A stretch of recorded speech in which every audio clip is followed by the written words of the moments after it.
সেমাইয়ের সাথে মাত্র একটি ডিম দিয়ে দেখুন কি ম্যাজিক হয়। যেটা হবে দেখলে তো একদম অবাক হয়ে যাবেন।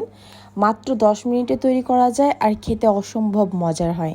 বিকেলের নাস্তায় বা বাসায় মেহমান আসলে কিন্তু ঝটপট এই নাস্তাটা তৈরি করে দিতে পারবেন আর সময় লাগে মাত্র 10 মিনিট। যদি কাউকে না বলে খেতে দেন সে কখনোই বুঝতে পারবে না যে এটা সেমাই দিয়ে বানানো। খেতে অসম্ভব মজার হয়, ছোট বড় সবাই খুব পছন্দ করবে। আশা করব বরাবরের মতো আজকের এই রেসিপিটাও ভালো লাগবে। এই নাস্তাটা বানানোর জন্য আমি এখানে বনফুলের লাচ্ছা সেমাই নিয়েছি। এখন এখান থেকে 1.5 কাপ পরিমাণের মতো সেমাই নিয়ে নিব। তার মাঝে আমি একটা মাঝারি সাইজের ডিম ভেঙে দিয়ে দিব। আমি এখানে অল্প পরিমাণেই বানাচ্ছি, আপনারা যদি বেশি করে বানান সেমাইয়ের পরিমাণটা বাড়ালে ডিমের পরিমাণটাও বাড়াতে হবে। এখন আমি পরিমাণ মতো চিনি দিয়ে দিব। মিষ্টিটা যে যেরকম খেতে পছন্দ করেন সে অনুযায়ী দিয়ে দিবেন। এখন এখানে 2 টেবিল চামচের মতো গুঁড়া দুধ দিয়ে দিচ্ছি, এতে করে কিন্তু টেস্টটা খুবই ভালো আসে। এরপর এখানে পরিমাণ মতো নারকেল কুড়া দিয়ে দিচ্ছি।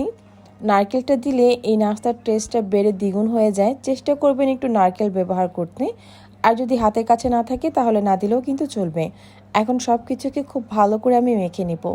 এটা মাখানোর পর দেখবেন আস্তে আস্তে সেমাইটা নরম হবে আর সফট একটা ডোয়ের মতো তৈরি হবে।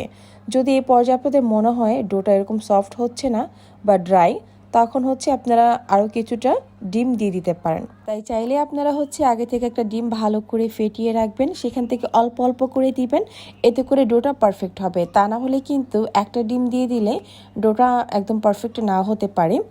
তো ডোটা তৈরি করা হয়ে গেলে এখন নাস্তাগুলো বানিয়ে নিব। আমি লম্বা লম্বা শেপ দিয়ে নাস্তাগুলো বানিয়ে নিব। আপনারা চাইলে যে কোনো শেপ দিয়েও তৈরি করে নিতে পারবেন।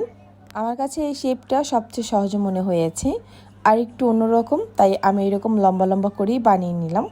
এই তো নাস্তাগুলো বানানো হয়ে গিয়েছে, এখন ভেজে নেওয়ার পালা। ভাজার জন্য প্যানে পর্যাপ্ত পরিমাণ তেল আমি গরম করে নিয়েছি। এখন এক এক করে নাস্তাগুলো দিয়ে দিব। একসাথেই আমি সবগুলোকে ভেজে নিচ্ছি। আর চুলার আঁচটাকে মিডিয়াম টু লোয়ের মাঝামাঝি রেখে একটু ধৈর্য সহকারে এই নাস্তাগুলো ভাজতে হবে। আর কিছুক্ষণ পরপর এগুলোকে এভাবে উল্টে পাল্টে দিব, যাতে সব দিক থেকে খুব সুন্দর করে ভাজা হয়ে যায়। দেখতেই পাচ্ছেন কত সুন্দর একটা বাদামি রং হয়ে যাচ্ছে। আর যদি একটু ধৈর্য রেখে ভাজেন তাহলে ভাজাটা খুব পারফেক্ট হবে আর অনেক বেশি মুচমুচেও হবে। এই তো নাস্তাগুলো দেখেই বোঝা যাচ্ছে যে কতটা মুচমুচে হয়েছে। তো যেগুলো আমার ভাজা হয়ে গিয়েছে এখন আমি এগুলোকে তুলে নিচ্ছি।